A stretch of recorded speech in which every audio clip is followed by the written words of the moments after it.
Hello everyone, welcome back again to my facility submission classes.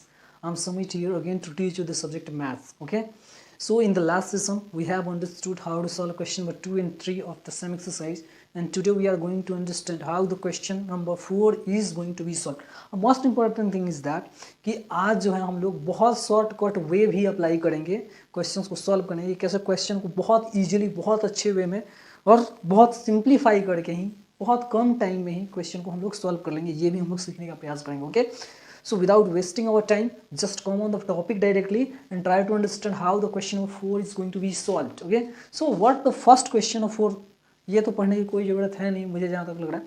ये वैसे भी कह रहा है कि जो भी आपको नीचे क्वेश्चंस दिए गए हैं उनसे पेयर ऑफ लीनियर इक्वेशन बनाना है and then solve them by any algebraic method. मतलब ये मैटर नहीं करता कि आप क्रॉस मल्टीप्लिकेशन मेथड ही अप्लाई करो, आप कोई भी मेथड अप्लाई करके क्वेश्चन को सॉल्व कर सकते हो जो भी आपको इजी लगे. Okay, so without wasting our time let us come on the topic. First number question, a part of monthly hostel charges is fixed and the remaining depends on number of days on one has taken food in mess. मतलब क्या है कि आपको रहने का एक पैसा देना है हॉस्टल में, ठीक है, और उसके बाद उतना भरना है जितना कि आप खाइएगा, जितना खाइएगा उतना भरना है, ठीक है, प्लस में आपको एक फिक्स चार्ज देना है.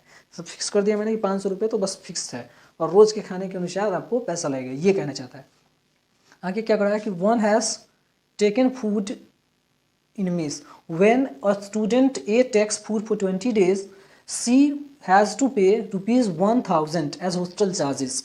मतलब कि एक स्टूडेंट ए है जो कि 20 days तक खाना खाती है और उसे 1000 रुपीज़ पे करने पड़ रहा है. वेयर एज वहीं पे दूसरे स्टूडेंट भी है B who takes food for 26 days and pays ₹1180. मतलब कि 26 डे तक स्टूडेंट बी खाना खाता है तो उसे 1180 रुपीज़ पे करना पड़ता है. ये 20 डे तक खाता है तो 1000 रुपीज़ टोटल पे करना पड़ता है फिक्स चार्ज के साथ साथ, ठीक है, और ये 26 डे तक खाती है तो 1180 रुपीज़ पे करना पड़ता है. तो ये क्वेश्चन है, हमको जो है ये फाइंड आउट करना है कि फिक्स चार्ज क्या है और जो है फूड का प्राइस क्या है एक दिन का. ओके, तो यहाँ पे यही लिख लेते हैं लेट द फिक्स चार्ज भी answer this is answer of 4 first. Okay, 4 के फर्स्ट का आंसर है ये. लेट द फिक्स चार्ज भी x, fix charge be x. मान लिया हमने कि फिक्स चार्ज जो है वो क्या है एक्स है, ठीक है, और food charges for food per day मान लेते हैं, charges for food per day is equal to y मान लेते हैं, ठीक है. देन अब देखो अकॉर्डिंग टू क्वेश्चन इसी क्वेश्चन हमको क्या कहना है कि जैसे कि क्वेश्चन कर रहा है कि fix charge plus food for 20 days is how much 1000. तो क्या लिखोगे यहाँ fixed charge plus charge for 20 day food is equal to 1000, ठीक है, पहली चीज़ हो गई. और वी कैन राइट कि फिक्स चार्ज जो हमारा वो क्या है x रुपीज़, और देखो एक दिन के खाने का खर्च y रुपये है, ठीक है, तो 2 दिन खाने का 2y, 3 days खाने का 3y एंड 5 days खाने का 5y, 10 days खाने का 10y. तो यहाँ पे क्या लिखेंगे charge for 20 day food is equal to what 20 into y is equal to 1000. ये क्वेश्चन फर्स्ट आपके लिए बना, ठीक है. अगेन फिर से क्या कर रहा है क्वेश्चन कि इस बार जो है कितने 26 डे तक खाती है बी, ठीक है, और उसे पे करना पड़ता है 1180. तो क्या लिखोगे आप फिक्स्ड चार्ज, फिर से fixed charge plus charge for 26 days food is equal to क्या है 1180 रुपीज़, ठीक है. ये 2 चीज़ें हैं. और फिर आप लिख सकते हो फिक्स चार्ज एक्स हो गया, और देखो एक दिन खाने का एक्स जैसा कि मैंने किया था अभी, एक दिन खाने का वाई, 2 दिन खाने का 2y, तो 26 डे खाने का 26y is equal to 1180. Question second हो गया ये. अब क्या करना होगा कि आपको देखो इसमें से इसको सब्ट्रैक्ट कर लेते तो एक्स एक्स कट जाता है ना, और y की वैल्यू मिल जाती. तो आप लिख दो यहाँ subtracting equation first from second, ठीक है, फर्स्ट को सब्ट्रैक्ट करेंगे सेकेंड में से. ओके, तो क्या हो जाएगा सेकेंड वाला पहले रख देते हैं x plus 26y is equal to 1180, और फर्स्ट वाला बाद में, यानी कि x plus 20y is equal to 1000.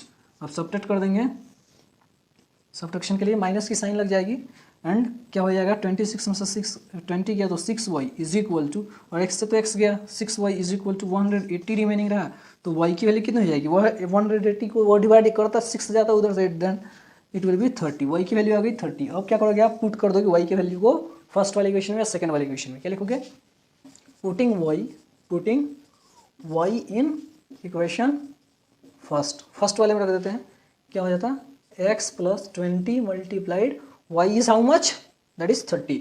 So write here 30 is equal to how much, 1000। Okay, और वी कैन राइट कि x प्लस ये हो गया 20 में 30 से मल्टीप्लाई किया 600 इज इक्वल टू 1000, और वी कैन राइट कि x is equal to 1000 and minus 600, so that x will be equal to 400 rupees. Okay, मतलब कि x की वैल्यू क्या आ गई 400, यानी कि फिक्स्ड चार्ज जो है वो कितना है, fixed charge is equal to जो है 400 है ना, और y यानी कि क्या है, charge for food per day है ना, food charge per day is equal to how much, ₹30। Okay, so this is how you can solve the very first question of 4 number. मैंने क्या किया है, बस जैसे क्वेश्चन किया है कि fix charge plus charge for 20 day food is 1000 है ना, और fix charge plus charge for 26 days food is equal to 1180, और दोनों से हमने 2 इक्वेशन बनाया, उन दोनों इक्वेशन को सॉल्व किया and that is our answer. Okay, so बहुत ईजी क्वेश्चन था ये। Okay, first number. Now see the second number question. Third, second, third, fourth करेंगे, और वो सारे क्वेश्चंस कुछ ऐसे भी होंगे जो कि बहुत ही शॉर्टकट वे में सॉल्व होंगे। इसके लिए यही जो है सबसे ईजिएस्ट वे था, ठीक है, क्योंकि अगर ट्रिक लगाते तो इधर से मल्टीप्लाई करना पड़ता है, इधर से इससे इसमें इससे, ठीक है, तो थोड़ा सा लंबा चौड़ा होता है, मल्टीप्लिकेशन कैलकुलेशन लॉन्ग हो जाता है। Okay, but see how the trick is going to be applied in the next questions. Okay, so wait for that and see the second number question.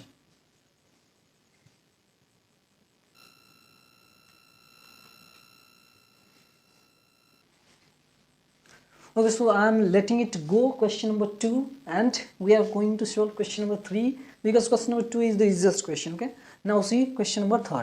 So question number 3 is saying what Yash scored 40 marks in a test, getting 3 marks for each right answer and losing 1 mark for a wrong answer। मतलब कि यश को 40 marks मिल जाते हैं अगर 3 marks जो है उनको right answer के लिए दिया जाता है और 1 मार्क्स रॉन्ग आंसर के लिए काट लिया जाता है, ठीक है, लूज कर देता है।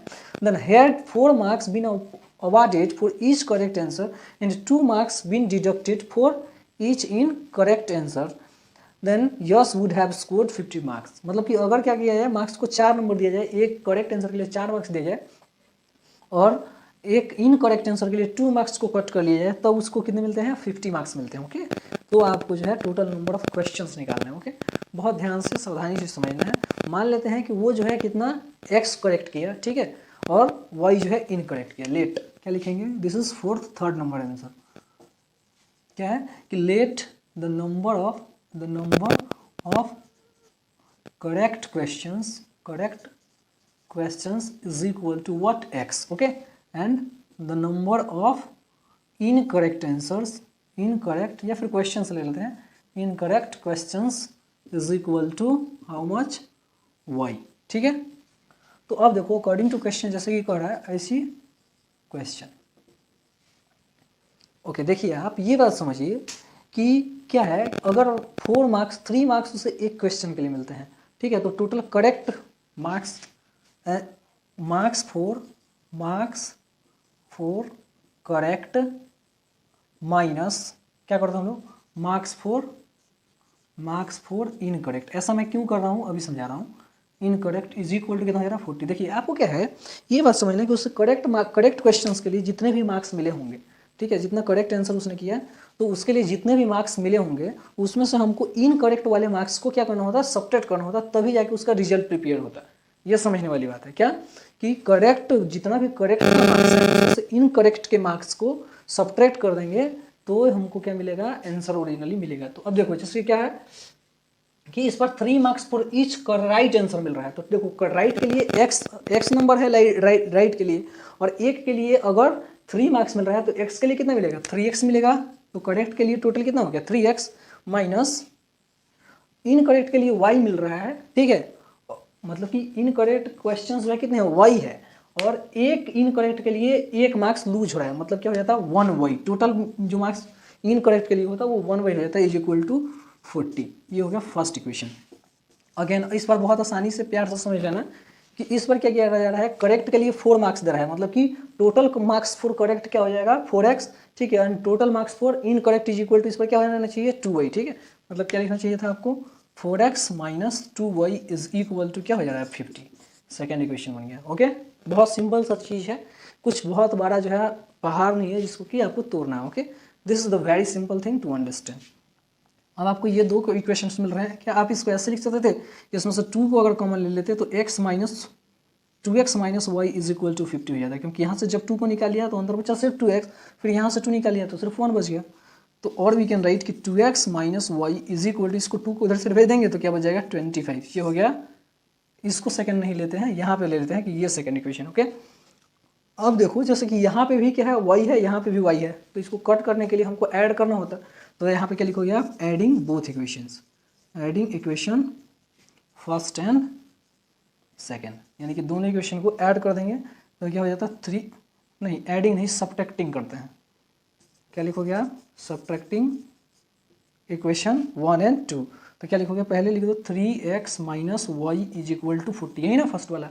सेकेंड वाला क्या है 2x minus y is equal to 25, मतलब ये जो माइनस है तो प्लस हो जाएगा, ये माइनस हो जाएगा, ये भी माइनस हो जाएगा, इससे तो ये वाला कट गया, प्लस है एक माइनस है, और 3 में से 2 गया तो सिर्फ x बचेगा, x इज इक्वल टू 40 में से 25 को सब्ट्रैक्ट करेंगे 15, मतलब x की वैल्यू क्या आ रही है 15 आ रही है, एंड पुटिंग x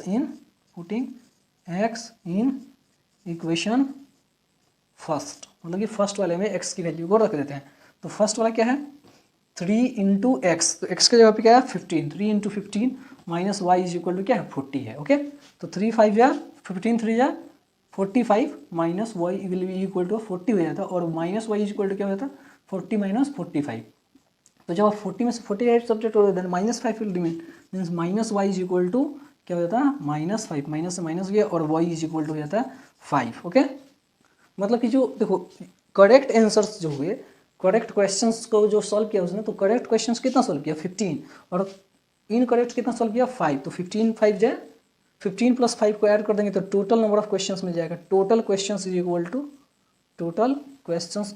टू क्या हो जाता है 15 प्लस 5 इज इक्वल टू 20। बहुत ईजी सा क्वेश्चन, सिर्फ जो है हम लोग लीनियर पेयर कैसे बनाएंगे ये जो है आपको समझना है, तो बहुत सा छोटा सा चीज़ है कि marks for correct minus marks for incorrect is equal to total marks gain, and then the question will be solved. Okay, so this is how you can solve the third number question. Okay, so this is going to be question number 4th of 4, and this is saying what places A and B are 100 km apart on a highway. One car starts from A and other from B at the same time. If the car travels in same direction at different speed, they meet in 5 hours. They है ये क्या है they, THEY, they meet in 5 hours. If they travel, फिर से यहाँ पे दे होना चाहिए, they travel towards each other then they meet in 1 hour. Find their speeds. देखो क्या करना है, समझने वाली बात है एकदम। अपोजिट डायरेक्शन में जब कार जाएंगी तो उनकी स्पीड जो है वो क्या होगी, उनके बीच का डिफरेंस फाइंड आउट करना है 5 घंटे में, यानी 5 आवर में जितना भी उनके स्पीड के बीच का डिफरेंस है वो फाइंड आउट कर देंगे हम लोग, उसी पे इक्वेशन सेट होगा। ठीक है, और जो दूसरा है वो 1 आवर में जितना भी उनके स्पीड का जो सम होगा, जैसे कि देखना ये पॉइंट हमारा जैसे मान लेते हैं ए है और ये वाला पॉइंट बी है, तो गाड़ियाँ जब यहाँ से चलनी शुरू करती है, पहले वाले केस में ये इस डायरेक्शन में जा रही हैं, सेम ही डायरेक्शन में जा रही हैं, तो सेम डायरेक्शन में जब जाएंगी तो कितने आवर के बाद 5 आवर के बाद मिल रही है। ठीक है, और अगर मान लेते हैं कि ये वाला ए पॉइंट है और ये बी है, ये एक दूसरे के सेम डायरेक्शन में जा रही है, मतलब कि ये इधर जा रहा है ये इधर जा रहा है, तब जो है ये मिलते हैं कितने आवर में 1 आवर में। ठीक है, इस पॉइंट पे मान लेते हैं कि आके मिल रही हैं, तो ये 1 आवर में मिलती हैं। ओके, अब तो आपको क्या करना है कि ये समझना है कि इक्वेशन इस पे कैसे सेट करें। ठीक है, तो सबसे पहले तो इनके स्पीड को एक्स वाई ले लेते हैं, क्या लिखेंगे कि let the speed of first car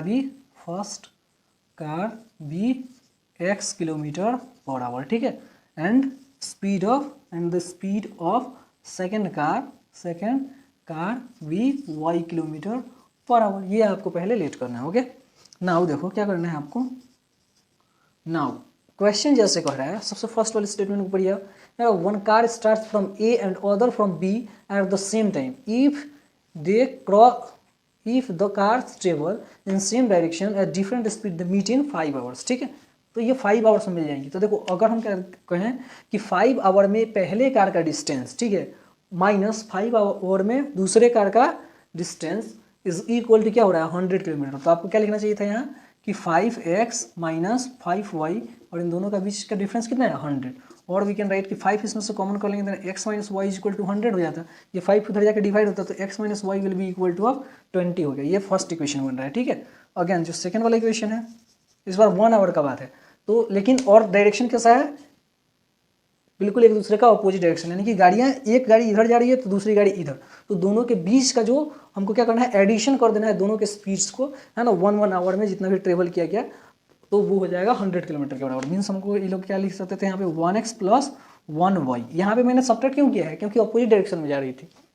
यहाँ पे ऐड क्यों कर रहा हूँ, नहीं यहाँ पे सब्ट्रैक्ट क्यों किया है मैंने, क्योंकि ये सेम ही डायरेक्शन में जा रही हैं और अपोजिट डायरेक्शन में जा रही हैं तो ऐड कर देंगे, ठीक है। तो इज इक्वल टू क्या हो जाएगा, कितना हो रहा है, ये भी 100 हो रहा है, ठीक है।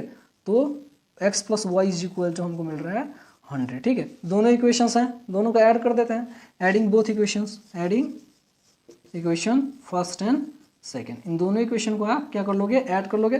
Then x minus y is equal to 20 and x plus y is equal to 100 हो जाता है। तो y से y कट गया तो कितना मिल गया, ये 120 और ये x 2x, ठीक है। तो x की वैल्यू क्या आ गई 60, क्योंकि इधर आकर 2 डिवाइड करते हैं, x इज इक्वल टू 60 मिल गया। And putting the value of x, putting क्या कर देते हैं, putting the value of x in equation first में इक्वेशन 1 में रख देते हैं वैल्यू x का, तो क्या मिल गया 60 minus y is equal to 20, और वी कैन राइट कि minus y is equal to 20 minus 60 और minus y is equal to 20 में 60 को सब्ट्रैक्ट करेंगे तो माइनस 40 मिल गया, माइनस से माइनस कट गया तो y is equal to 40, okay. Shortcut way भी आप अप्लाई कर सकते थे इसमें, ठीक है। तो ऐसे अल्फा आर बना के आप इसमें शॉर्टकट वे भी अप्लाई कर सकते थे, okay. So what speed of first car is being is equal to 60 kilometre per hour, जो कि x था, ठीक है। And the speed of second car भी is equal to 40 kilometre per hour, okay. So this is how you can solve the second question. बस ये समझना है कि अगर कार जो है सेम ही डायरेक्शन में जा रही है तो उनके बीच का डिस्टेंस के बीच का डिफरेंस होना चाहिए, ठीक है। और अगर अपोजिट डायरेक्शन में जा रही हैं कार्स तो जो है उनके बीच का क्या करना है, हमको एडिशन कर देना है डिस्टेंस को, है ना, कि कितना डिस्टेंस ट्रेवल हो रहा है उसको ऐड कर देना, okay. So this is how you can solve question number 4 of 4, okay. Now see question number 5th, okay। So this is going to be question number 5th of this exercise 3.5, and this is saying what, this is a very important question, try to understand that thing. So the thing is that what it is asking, the area of a rectangle gets reduced by 9 squared unit if its length be reduced by 5 units and breadth is increased by 3 units. If we increase the length by 3 units and the breadth by 2 units, the area is increased by 67 units. Find the dimension of rectangle.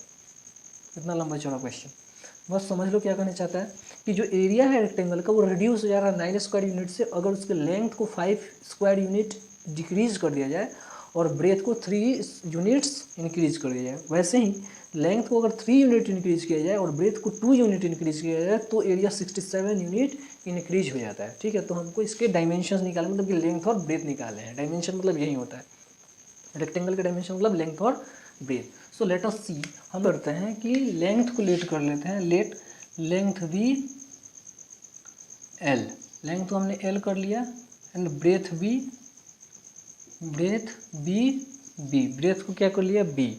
तो area is equal to क्या हो जाता, area is equal to L into B हो जाता। लेकिन अगर हम question से देखें, अकॉर्डिंग टू क्वेश्चन, तो क्वेश्चन से कह रहा है कि लेंथ को क्या कर दिया जा रहा है, रिड्यूस किया जा रहा है 5 यूनिट, ठीक है। तो न्यू लेंथ जो हो जाता, new length is equal to हो जाता कितना, L माइनस 5। पहले L था लेंथ, अब क्या हो जाएगा L माइनस 5, ठीक है, क्योंकि रिड्यूस किया है 5 यूनिट्स। अब न्यू ब्रेथ जो हो जाता, new breadth is equal to क्या हो जाता, न्यू ब्रेथ क्या हो रहा है, ब्रेथ को इंक्रीज किया जा रहा है 3 यूनिट से, तो b प्लस 3 हो जाएगा, ओके। एंड न्यू एरिया अगर देखते, न्यू एरिया, तो new area is equal to क्या हो जाता, new area is equal to हो जा रहा है क्या, एरिया रिड्यूस हो रहा है 9 यूनिट, यानी कि पहले जो एरिया था ओल्ड एरिया माइनस क्या हो जाता 9 यूनिट, ठीक है। तो न्यू एरिया जो बन रहा था वो लेंथ इंटू ब्रेथ होता है, यानी कि लेंथ न्यू वाला क्या है L minus 5 into B plus 3, है ना, यही तो न्यू वाला लेंथ है, न्यू वाला ब्रेथ। तो L into B is equal to क्या हो जाता है, ओल्ड एरिया जो था वो एल बी था माइनस 9, ओके, बहुत ही सिंपल सा चीज़ है। और L को यहाँ पे रखते हैं तो b प्लस 3 टोटल लिख देते हैं, फिर माइनस 5 लेंगे तो फिर b plus 3 total is equal to L minus B, L B minus 9 हो जाता है, ठीक है। एक काम करते हैं, L में b से मल्टीप्लाई करेंगे एल बी, और 3 में L से मल्टीप्लाई करेंगे 3L, माइनस 5 में b से मल्टीप्लाई करेंगे 5b, और माइनस 5 में 3 से मल्टीप्लाई करेंगे माइनस 15 हो जाएगा, is equal to L B minus 9 हो गया, ठीक है। भाई भाई को एक साथ करते हैं तो 15 का भाई उधर है 9, ओके, तो इसको उठा के उधर से लेके जाएंगे। एल बी का भी भाई इधर है एल बी, तो इसको भी इधर ही लेके आते हैं, बच रहा है 3L minus 5 is equal to L B उधर गया, तो पहले तो एल बी माइनस 9 था, एल बी उधर गया तो माइनस में एल बी हो जाएगा, और 15 उधर जाएगा तो प्लस में 15 हो जाएगा, ओके। तो एल बी से तो एल बी गया, क्योंकि ये प्लस में है ये माइनस में, दोनों कट गया। यहाँ पे क्या बच रहा है तब कि 3L minus 5B is equal to 15 में से 9 को सब्ट्रैक्ट कर देंगे, क्या हो जाएगा 6, पहला इक्वेशन, ठीक है। वैसे ही दूसरे इक्वेशन को भी ऐसे ही सॉल्व करेंगे, अगेन दूसरे इक्वेशन को ऐसे ही हम लोग ड्रॉ करेंगे, है ना, बनाएंगे। तो दूसरे वाले क्या कर रहा है, इफ़ वी इंक्रीज द, क्या कर रहा है, if we increase the length by 3 units and breadth by 2 units, ठीक है, देन एरिया हो जा रहा है इंक्रीज 67 यूनिट। तो फिर से देखो क्या करेंगे, अगेन इस बार देखो लेंथ में क्या कर रहा है, लेंथ को इंक्रीज कर रहा है 3 यूनिट्स, तो L प्लस 3 हो जाता है, मल्टीप्लाइड ब्रेथ को क्या कर रहा है 2 यूनिट इंक्रीज कर रहा है, तो B प्लस 2 हो जाता है, इज इक्वल टू एरिया जो है इंक्रीज हो रहा है 67। तो पहले एरिया क्या था LB था, और 67 इंक्रीज हो गया तो 67 लिख देते हैं, है ना। ऐसे लंबा चौड़ा कहानी भी आप लिख सकते हो अगर चाहो तो, ठीक है। लेकिन यहीं पे समझ में आ जाना चाहिए था कि पहला अगर अब न्यू लेंथ देखें तो L प्लस 3, न्यू ब्रेथ देखें तो B प्लस 2, ठीक है, और new area is equal to देखें तो एल बी प्लस 67, तो यानी कि L into B is equal to length into breadth is equal to हो जाता है LB प्लस 67, ओके। अब इसको फिर से एक इक्वेशन बनाते हैं, और वी कैन राइट कि एक बार L ले लेते हैं तो फिर से B plus 2 totally and plus 3 ले लेते हैं तो B plus 2 totally is equal to LB plus 67 हो जाता है। और वी कैन राइट कि L में B से मल्टीप्लाई किया तो LB प्लस 2 में L से मल्टीप्लाई किया तो 2L प्लस 3 में B से मल्टीप्लाई किया 3B प्लस 3 में 2 से मल्टीप्लाई किया 3 2 6 is equal to LB plus 67 हो जाता है। भाई भाई को एक साथ करते हैं, LB को उधर भेज देंगे, 6 को भी उधर भेज देंगे, then we can write what we can write is that कि 2L प्लस 3B सिर्फ बच रहा है इज इक्वल टू, इस LB को उधर से भेज दिया तो LB प्लस 67, तो पहले से था LB इधर आया तो माइनस में LB हो जाएगा, 6 को भी इधर साइड बुला के लेते हैं -6, तो और वी कैन राइट कि 2L plus 3B is equal to LB से LB गया और 67 में से 6 को सब्ट्रैक्ट करेंगे 61 हो जाएगा। गेटिंग इट, समझ में आया ना। तो ये हो गया हमारे लिए equation second, okay. First equation second equation मिल गया।